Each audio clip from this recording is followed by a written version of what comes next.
I never expected my success to become my family's greatest shame.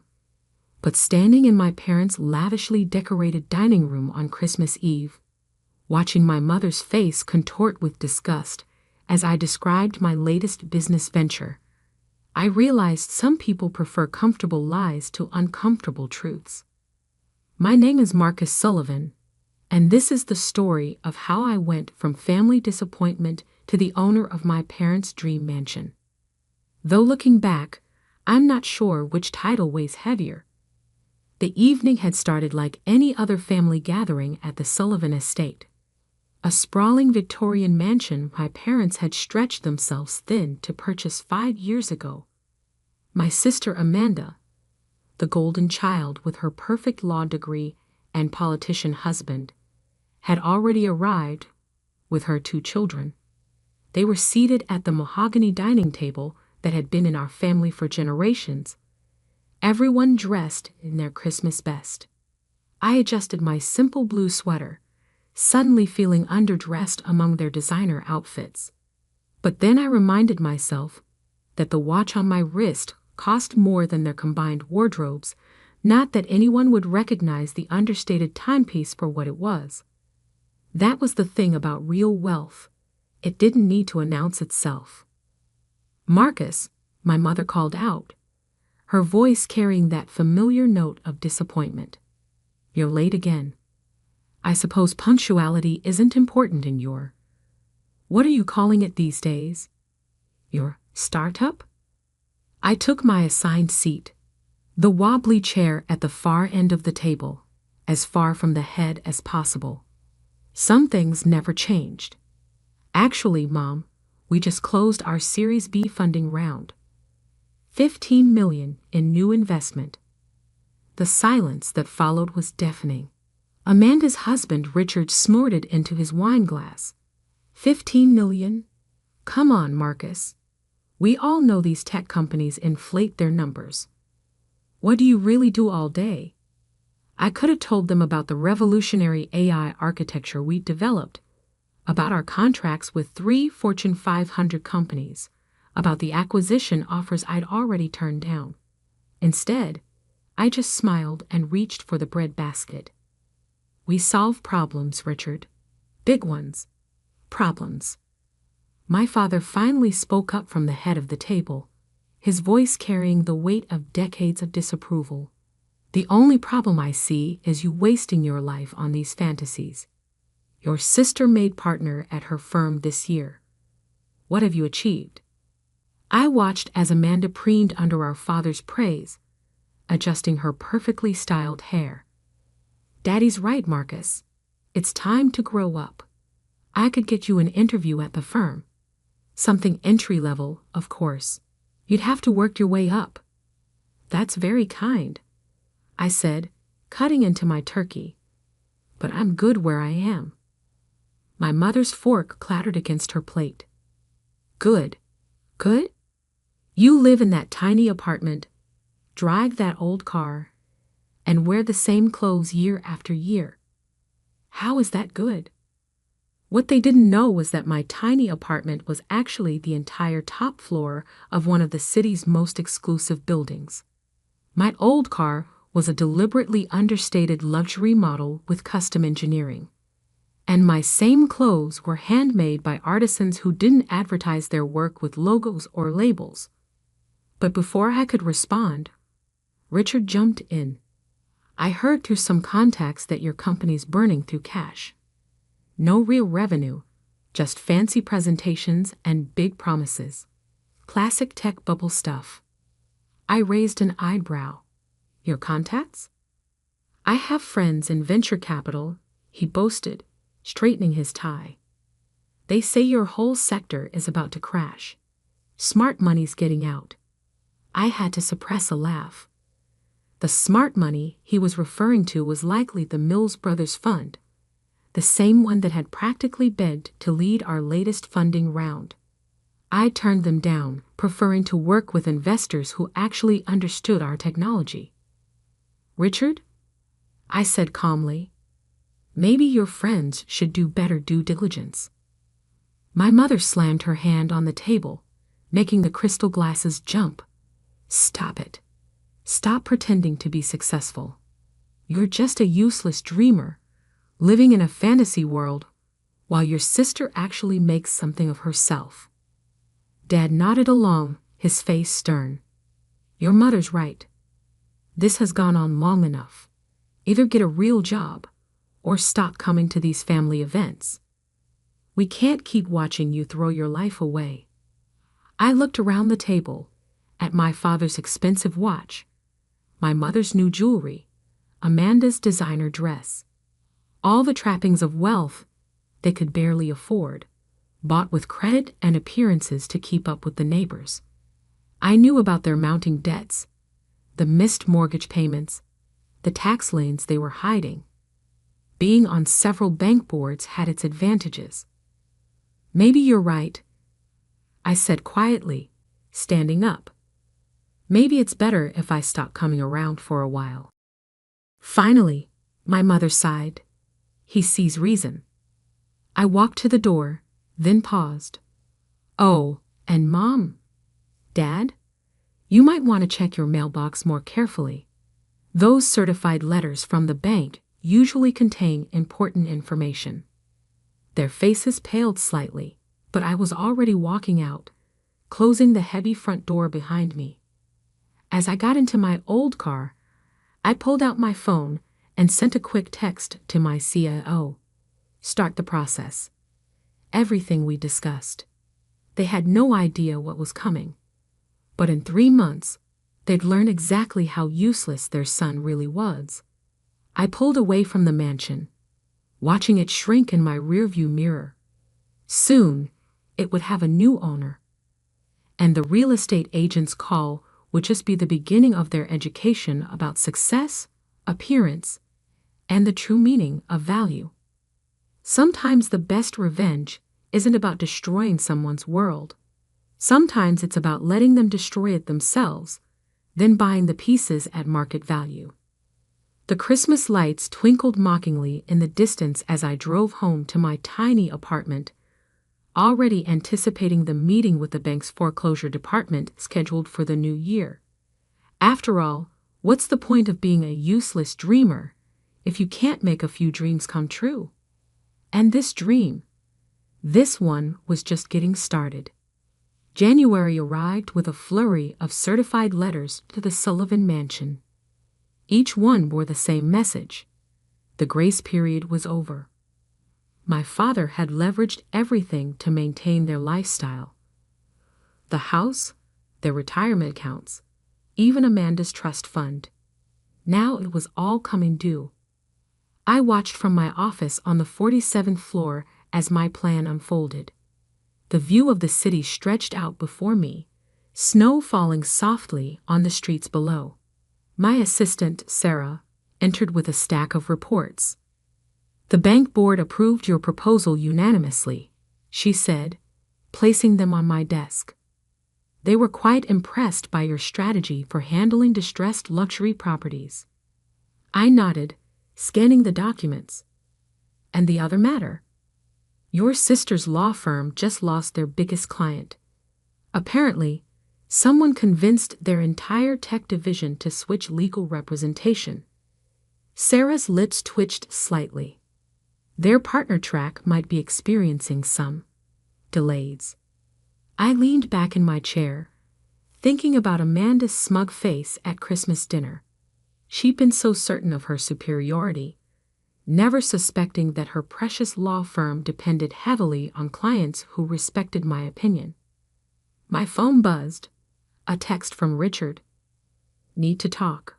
Urgent. Financial matter. I ignored it, just as I'd ignored the last dozen messages from various family members. Instead, I pulled up the real estate listings on my laptop. The Sullivan Mansion, once the crown jewel of Oakwood Heights, was now featured prominently in the distressed properties section. 3 weeks after Christmas, my mother tried a different approach. I found her waiting in my company's lobby, dressed in her finest outfit, pretending she just happened to be in the area. Marcus, she said, trying to hide her shock at the sleek, modern office space. "Why haven't you returned our calls? We're family." I gestured for her to follow me to my private conference room, glass-walled, overlooking the city center.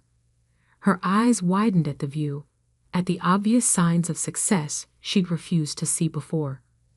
"Family," I repeated, letting the word hang in the air. "Is that what we were at Christmas?" She had the grace to look slightly ashamed. "We were harsh, but we worry about you. And now," she twisted her hands together, designer bracelet catching the light. "Now we need your help. The bank, they're being unreasonable.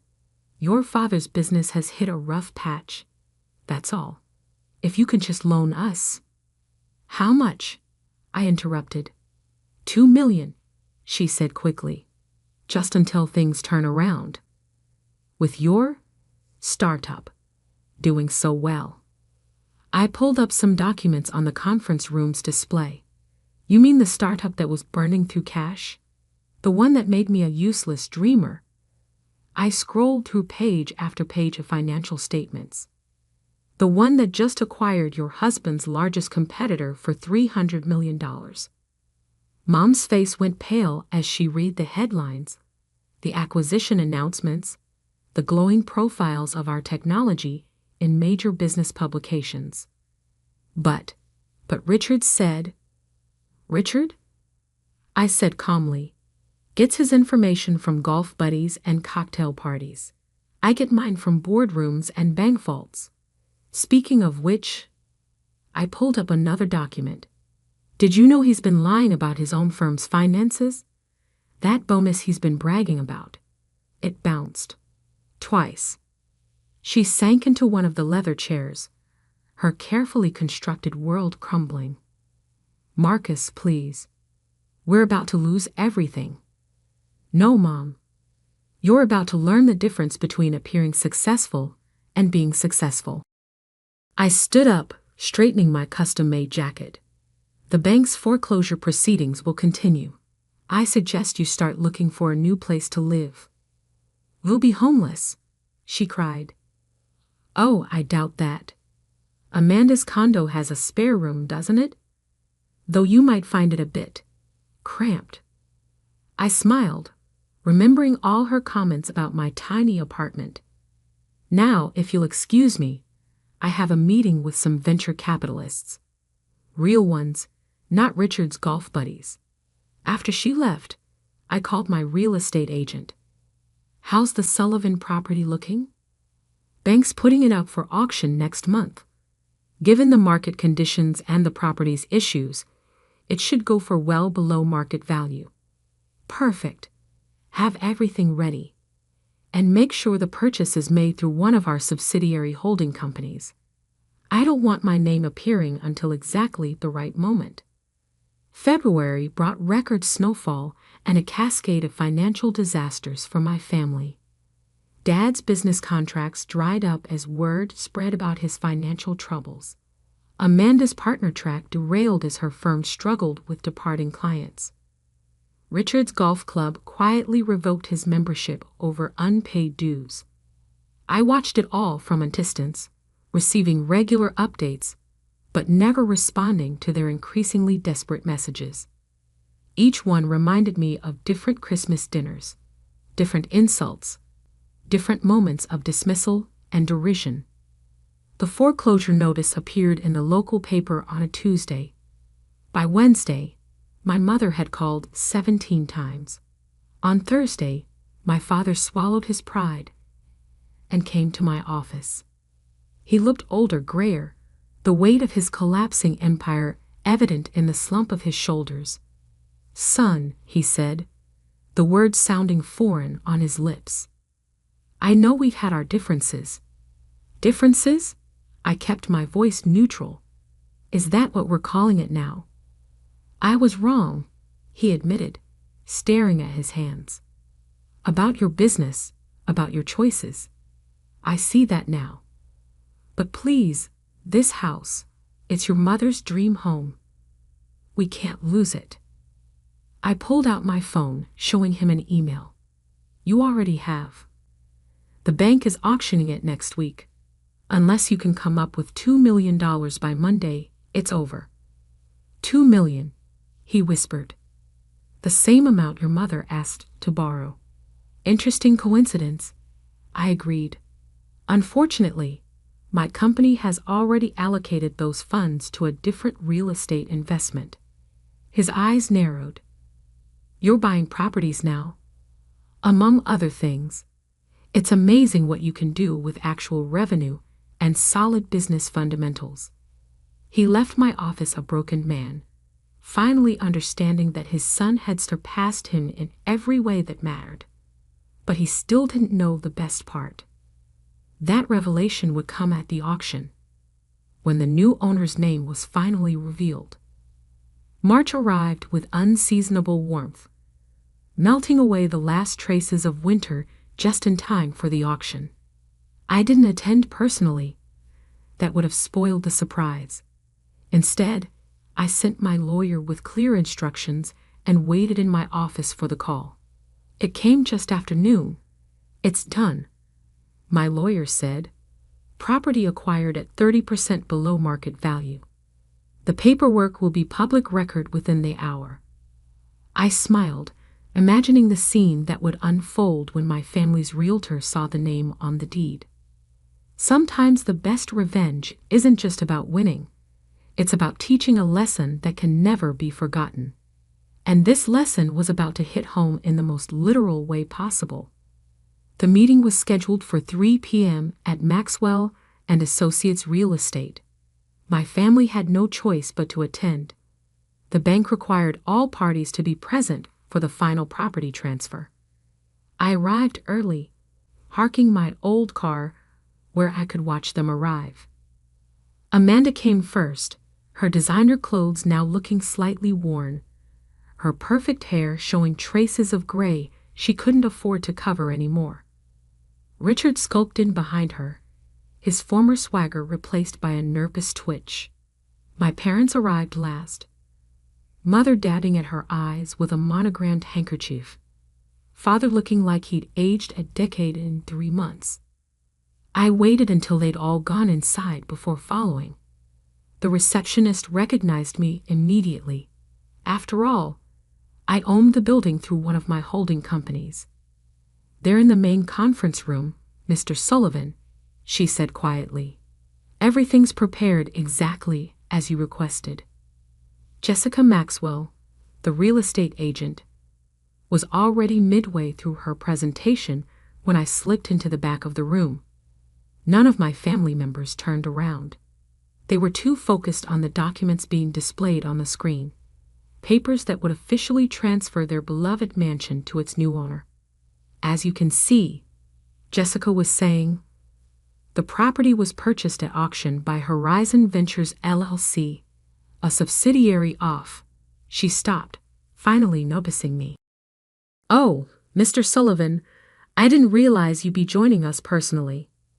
4 heads whipped around, faces showing various stages of shock and confusion.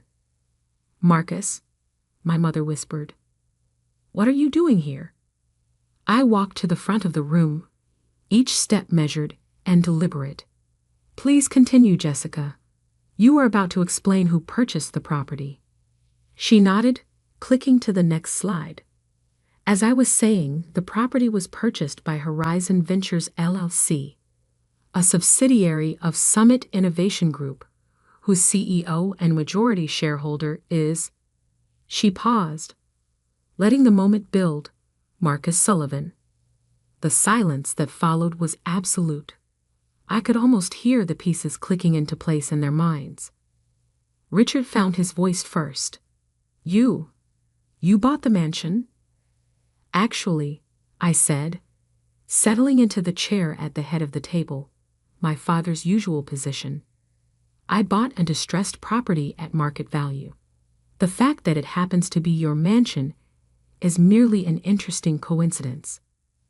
But, Amanda's voice cracked. But how? Your startup. My company. I corrected her. which is now valued at just over $1 billion, thanks to our recent technological breakthroughs and strategic acquisitions, including, I believe, your law firm's largest client. Her face went pale as she finally made the connection. You were behind that? Along with Richard's club membership being revoked, Dad's contracts drying up, and several other recent developments. I spread my hands. Amazing how many doors open when you actually build something of value instead of just pretending to be valuable. My father's face had turned an interesting shade of red. This is revenge, then? For Christmas? Revenge? I laughed softly.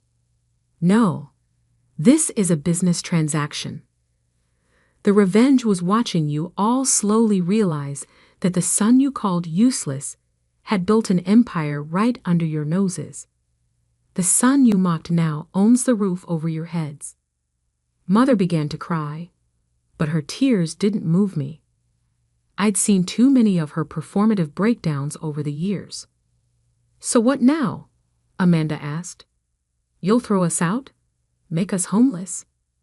I pulled out a folder and slid it across the table. Inside, you'll find a rental agreement. The property will be managed by my company, and you can continue living there as tenants. The rent is set at market rate. No family discounts. If you can afford it, you can stay. And if we can't, Richard challenged, though his voice lacked its usual confidence, then I believe Amanda's condo has that lovely spare room you can use, though it might be a bit cramped. I smiled, remembering their comments about my apartment. Of course, you'll have to pay rent there too. I bought that building last week. The room erupted in chaos. Amanda burst into tears. Richard started making threats. Mother wailed about family loyalty.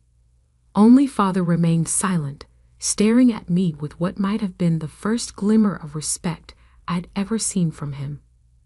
I let them vent for a moment before standing. The rental agreement needs to be signed by Friday. If you choose not to sign, you'll need to vacate the property by the end of the month. Jessica will handle the details. I headed for the door, then paused. Oh, and one more thing. They all looked up, faces showing a mix of anger, fear, and dawning respect. Merry Christmas. A bit late, I know, but better than never, just like recognizing someone's true worth. The door clicked shut behind me, cutting off their responses. In the lobby, I nodded to the receptionist and stepped out into the spring sunshine. My phone was already buzzing with messages, probably more pleas and accusations from family members. I turned it off. Instead of heading back to my office, I drove to the mansion. The grand old house stood exactly as it had that Christmas night. But now I saw it differently. Not as a symbol of my family's rejection, but as a monument to how far I'd come. I parked in the circular driveway and walked up to the front door, inserting my new key. The foyer echoed with my footsteps as I wandered through the rooms, memories mixing with possibilities. In the dining room, I stopped at my old seat, the wobbly chair at the far end of the table.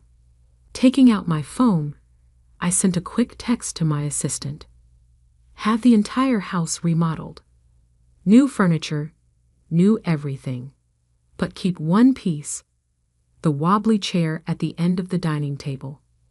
Frame it and put it in my office. Sometimes success isn't about proving others wrong. It's about proving yourself right. And sometimes the best revenge isn't about making others lose everything. It's about showing them exactly what they failed to see. As for my family, they signed the rental agreement on Friday. Now they live in my house, drive past my company's headquarters, and wake up every day to fresh reminders that the useless dreamer they mocked owns the world they thought they ruled. But the biggest change wasn't in their circumstances, it was in their eyes. Gone was the contempt, the dismissal, the casual cruelty. In its place was something new, understanding. Understanding that success isn't about appearances or pretense. It's about building something real, something valuable, something that lasts. And in the end, that understanding was worth more than any mansion could ever be. These days, when I host family dinners in my newly remodeled mansion, everyone gets comfortable chairs. Everyone, that is, except for the empty wobbly chair at the far end, kept as a reminder that sometimes the person you put in the worst seat at the table might just end up owning it. And for a useless dreamer, that's not a bad ending at all.